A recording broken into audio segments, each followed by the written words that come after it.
daming pulis. Nakadami na. Ba't ang daming pulis sa bahay nila Riley? Uy, di mo! Balitang-balita sa radyo sira. Ang isang lalaki namatay matapos saksakin. Okay. Ang isa pang lalaki, balita. May nahanap ako suspect. Go!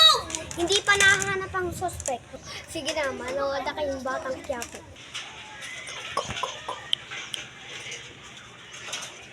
Ay! Gusto ko ba? Ito. Sino ba nag-iwan nito? Madalang mo sa barangay. Ba't ang dami nagmamaya ang suspect? Bosarela! Teka, baka ako yung suspect nito. Dragon Police!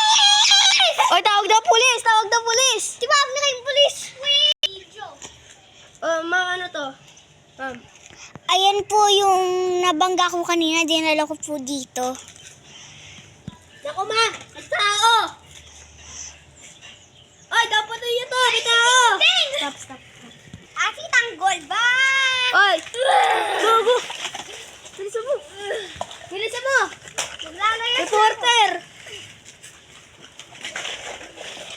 Dapat na natin to. Ilagay na sa kabahan. Lagi may tao Stop. namin tugo. Dito. Balik! Sir, sino po yan? Kapatid mo si Ray. Yung tatay niya. Ay na. Sa sako. Dahil nilagay sa sako. Siya na po, ma'am. Patay na po talaga. So, Pinagsasaksak siya sa puso. Sige po. Sige na po, ma'am. Una na po ako.